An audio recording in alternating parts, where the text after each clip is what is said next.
Hope you don't mind creepy posters. It's your room. You can do what you like with it. But I definitely prefer this to fairies, rainbows, and pink unicorns. Did you make these? No. My boyfriend made them. Some of them, anyway.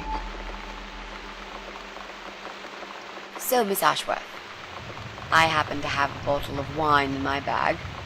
I was going to leave it to Robert, but I forgot all about it. Robert? The guy with the rats? Oh, yes. Of course. So, shall we have a drink, then? We could get to know each other a bit more. I know, I promise I won't get in the way. And, I mean, you don't have to if you don't feel like it. But since we're going to live together for a little while, it won't hurt if we talk to each other, will it? Yeah, that's okay, I guess. Great! I'll bring the wine. Oh, damn. It's one of those bottles with a cork. Have you got a bottle opener, Miss Ashworth? In the kitchen. I'll go get it, shall I? Yes, please. And while you're there, could you get a couple of glasses, too?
Found some wine glasses. Great! Now all we need is a corkscrew. There you go. Let's get that bottle opened. All right! That's all we need.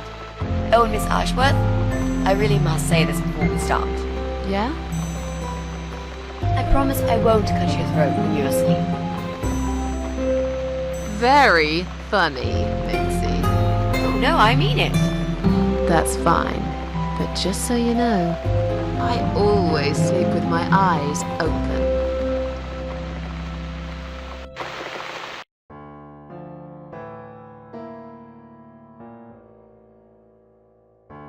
So, the big C. Want to talk about it? Well, to be honest, I didn't really want to tell you about it like that. I put you in a very difficult position, I know. It's just that I was really desperate to get this room. I hope you can understand. This is the last and most important thing I must do before my time is up. It's fine. You seem alright. It's just... I find it hard to trust people these days. Maybe it's time I opened my eyes to see others have problems too.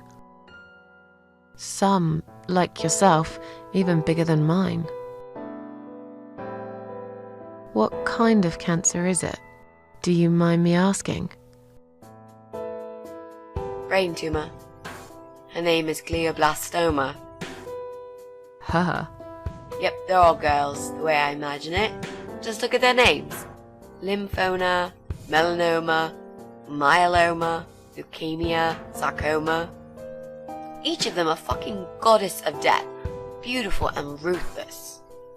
You might just be right about that, Mitzi. I used to be a nurse. I know a few things about cancer. And I know glioblastoma. She's a real bitch. Yeah, and yet she gets to be the prom queen before night ends, while I disappear down the back exit.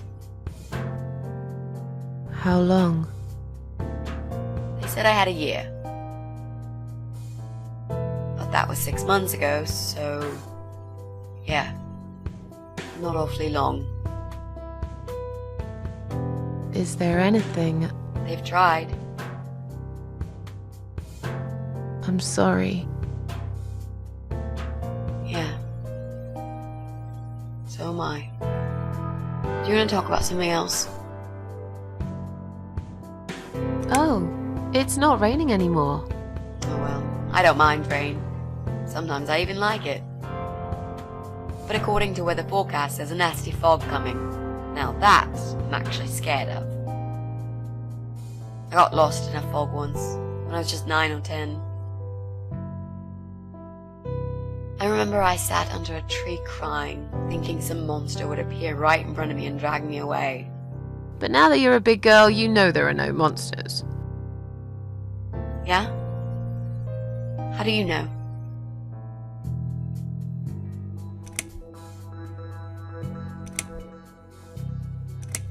The only monsters are us. Murderers, rapists, arsonists. They're the real beasts. So far from humanity, they're no longer capable of feeling compassion or guilt. They're the ones we should really be afraid of. But whether they're lurking in the woods or fog or the darkness of our cellars, it's all irrelevant. You can't predict what happens. You can't do anything to stop it. There is only one way. You turn into a beast yourself, and like them, you show no mercy. Whoa! Where did that come from, Miss Ashworth? I just don't like murderers. They're nothing but parasites. How are you planning to find this guy? I don't know yet. A bit of detective work, perhaps. It shouldn't be that hard, really. There are only 8 apartments here. One is yours. That leaves us with 7. I was hoping that you could give me a hand, actually. You know some of your neighbors, don't you? Not many. I never really cared about them. They changed over the years, too. You probably also figured by now that this is not the sort of place where new neighbors are greeted with a freshly baked cake.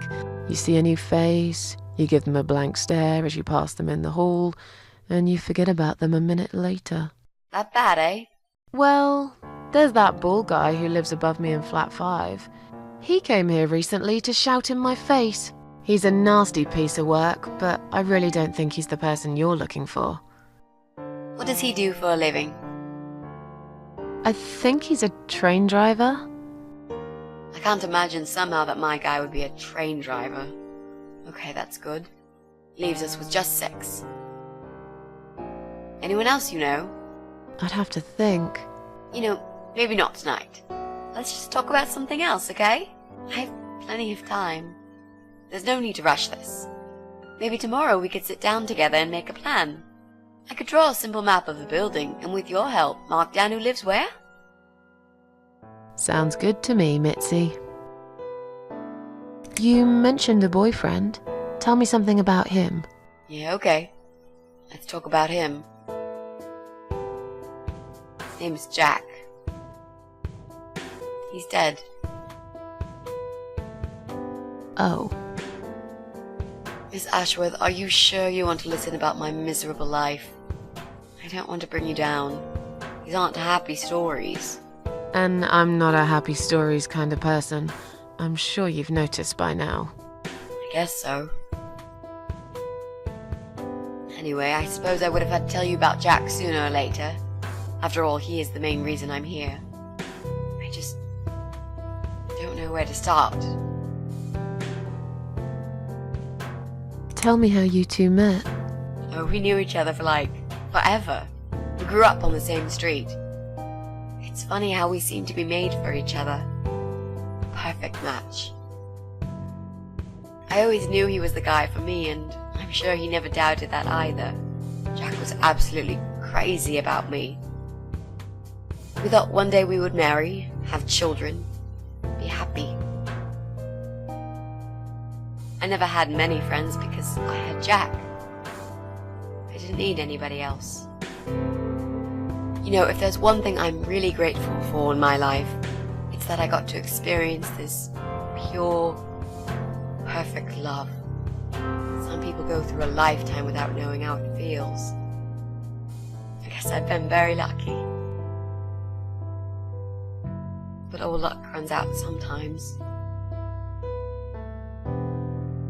How did he take the news about your cancer? He thought I was joking at first. He laughed. Then he got really angry. I swore to him I was serious, but he still wouldn't believe me. We had a big fight that night. It was our first and only fight. But it was awful. He smashed some stuff. His guitar, of all things, was the worst. He loved that guitar.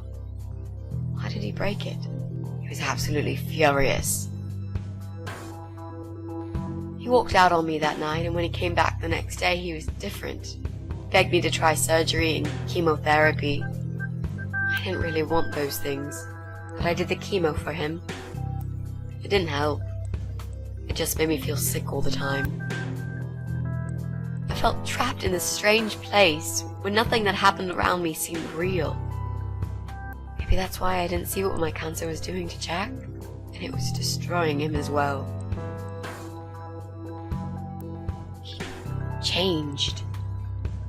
He became obsessed with death. It seemed death was all he ever thought about, even though it was me, not him, who was supposed to die. Jack made those pictures on your wall. Was he an artist? He always liked all kinds of morbid stuff, whether it was music, movies, paintings. So do I, really. We had that in common, amongst other things. People say it's depressing to listen to sad songs or watch sad films, but I never felt that way. And yet, you are scared of fog? Oh, that's different. I might be scared of fog, but I like spiders. They're beautiful. You must be out of your mind, Mitzi. No, honestly, there is a certain indescribable beauty in sadness. Just like there's beauty in the grey and ugly winter morning when you look past the obvious and notice what others can't see. You must love my apartment then. It's like Ugly took a vacation here and never went home again. How did he die? How did Jack die?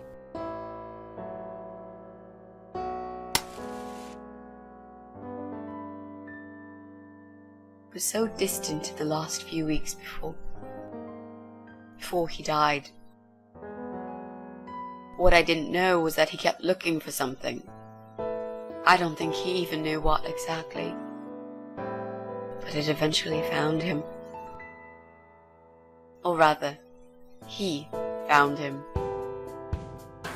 There are those forums online, you know, about all sorts of stuff. Fishing, computer games, horses, gambling, addictions. Everything, really. Accidentally, Jack stumbled upon one about suicide. There's a guy there. Calls himself the Eye of Adam. He's a fucking god on that forum. It's like a failed suicide club. People mostly try to help each other and offer support. Sometimes it just helps to know there are others like you. To listen to their stories and how they cope with their lives. But the Eye of Adam is an advocate of death. He dwells on human weakness. His job is to plant an idea, to give them a reason to die and tell them how to do it, once and for good. Jack took the bait. Before he knew, he was completely brainwashed.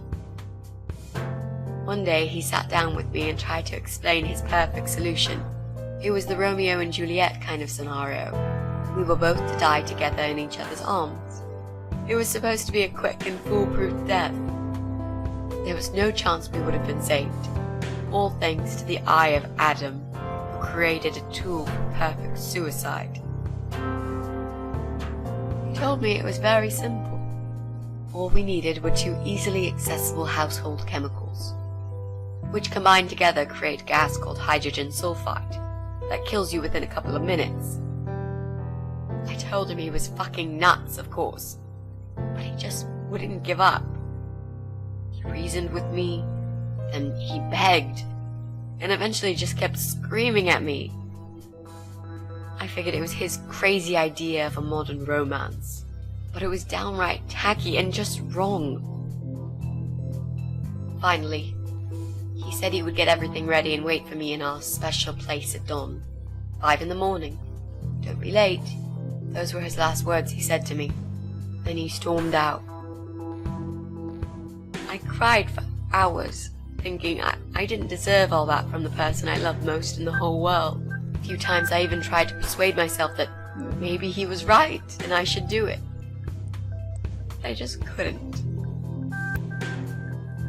I eventually fell asleep. I didn't plan it. My head was killing me. I was so tired. I woke up suddenly. I could see the sun rising out my window. It was nearly 5. In utter panic, I threw myself off the bed and ran out the door. I needed to stop him. I needed to get there before it was too late. But right there in my bedroom, before I even left, I already knew it was.